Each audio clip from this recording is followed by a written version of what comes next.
Halo, Assalamualaikum warahmatullahi wabarakatuh. Apa kabar sahabat saya semua? Berjumpa lagi nih dengan saya Anggun Kurniasari.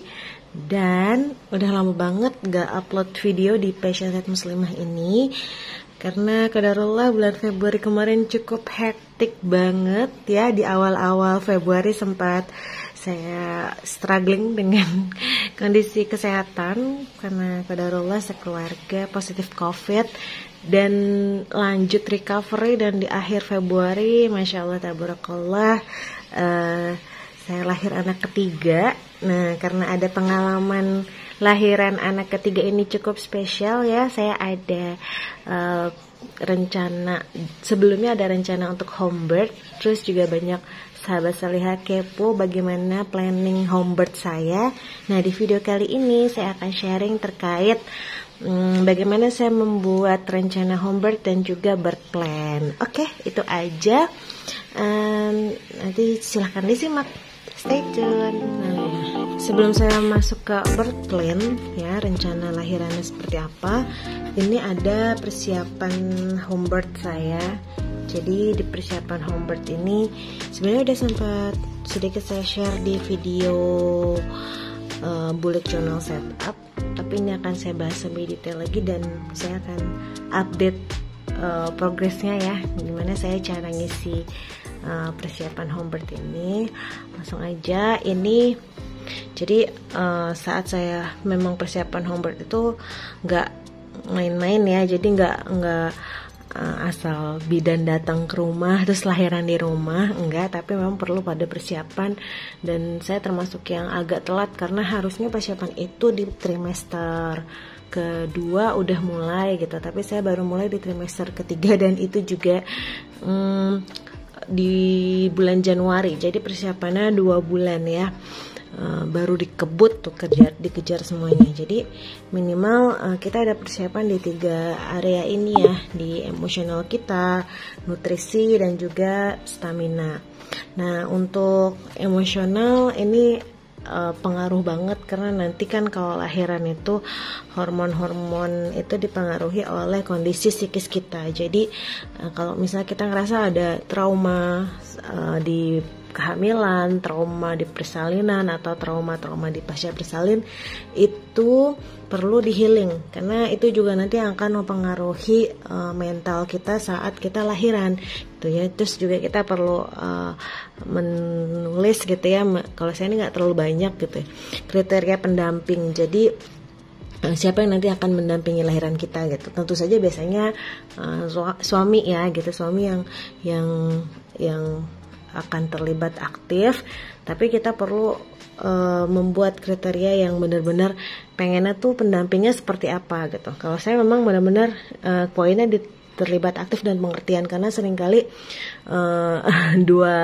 dua proses persalinan sebelum itu memang karena belum paham banget ilmunya, jadi suami juga masih kagok dan juga menyerahkan itu full ke nakes, ke tenaga kesehatan gitu.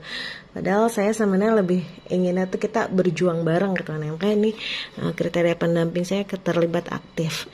Nah, trauma persalinan karena kalau di rumah sakit itu kan kita langsung masuk ke ruang tunggu bersalin, ruang observasi, dan itu nggak personal ya. Jadi memang satu ruangan itu biasanya ada beberapa pasien dan tenaga kesehatannya hanya beberapa, dan itu menghandle pasien-pasien yang lumayan banyak di ruang observasi itu. Jadi nggak private gitu ya di saat proses persalinannya gitu. Kadang kalau misalnya lagi kontraksi ada yang teriak-teriak gitu, nah itu kan kurang nyaman itu, dan itu cukup membuat trauma ya, karena ruang tunggu bersalinnya tuh nggak nyaman gitu. Jadi itu yang jadi highlight saya gitu ya, supaya saya bisa merasakan proses selama kontraksi itu nyaman gitu ya, gitu, supaya nggak trauma. Karena kalau misalnya nggak nyaman itu rasanya emang sakit banget gitu. Nah, ini makanya yang jadi highlight di home birth kali ini.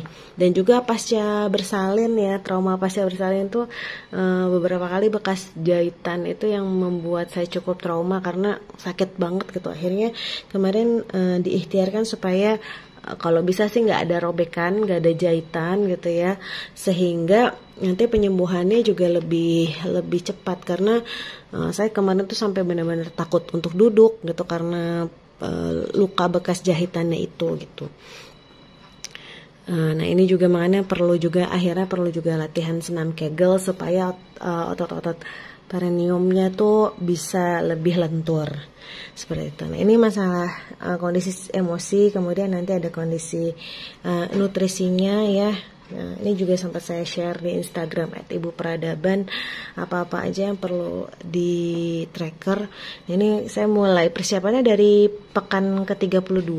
Nah, biasanya kan lahiran itu di pekan 39 atau pekan 40 ya HPL. Jadi nanti saya bikin tracker per pekan sampai pekan 38.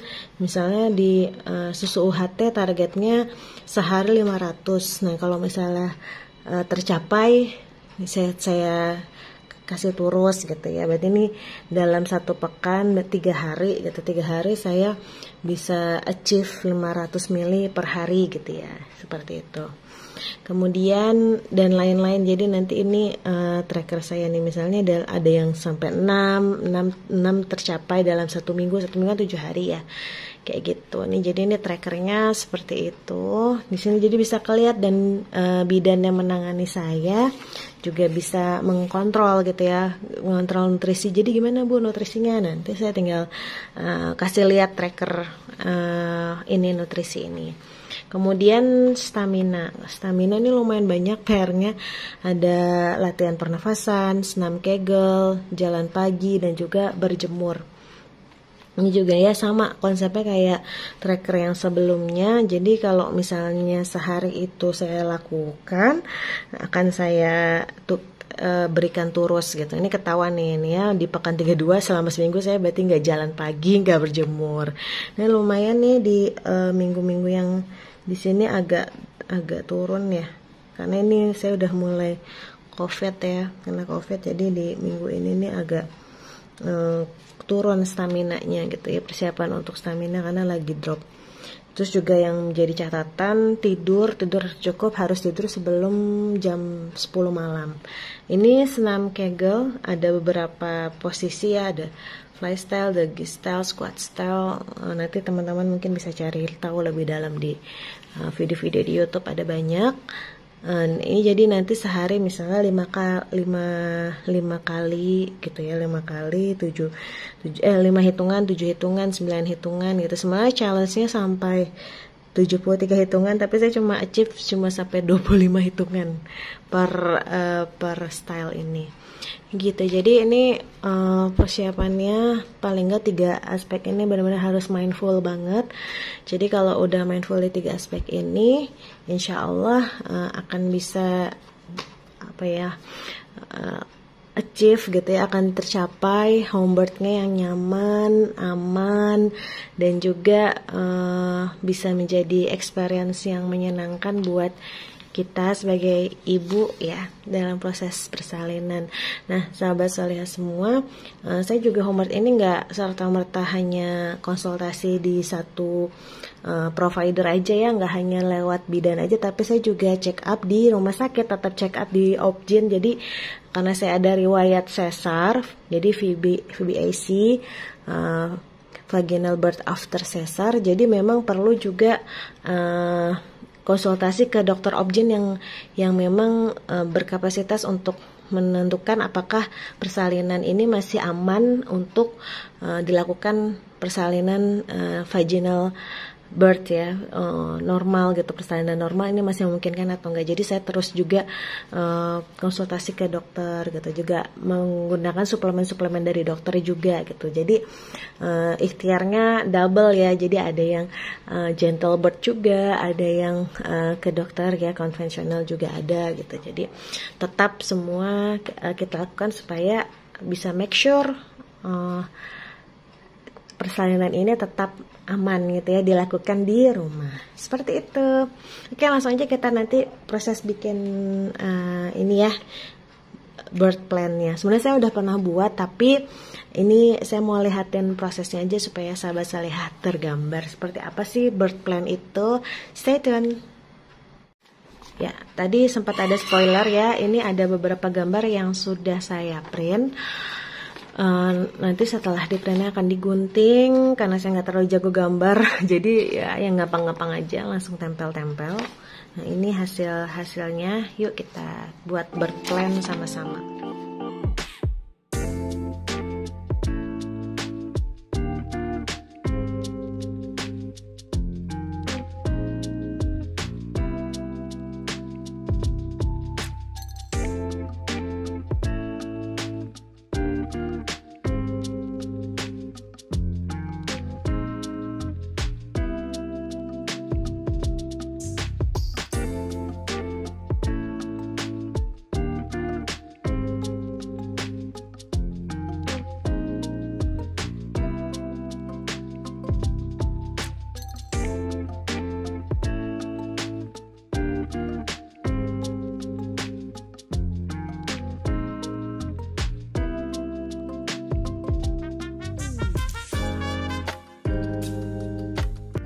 Oke, tadi udah kita tempel-tempel gambar-gambar yang merepresentasikan masing-masing rencana ya, aspek rencana, dan ini gambarnya semua ilustrasinya by BrightTalk. Jadi memang ini ilustrasi yang sudah menjadi copyright, menjadi hak ciptanya BrightTalk yang kita gunakan di video kali ini.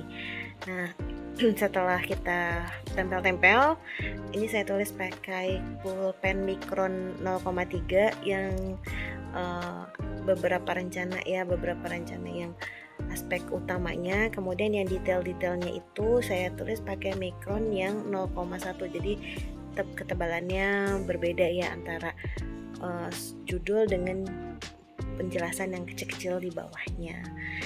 Jadi kalau udah semua ditulis, kemudian sesimpel itu sih. Jadi intinya berplan itu adalah rencana kita lahiran ingin seperti apa gitu ya.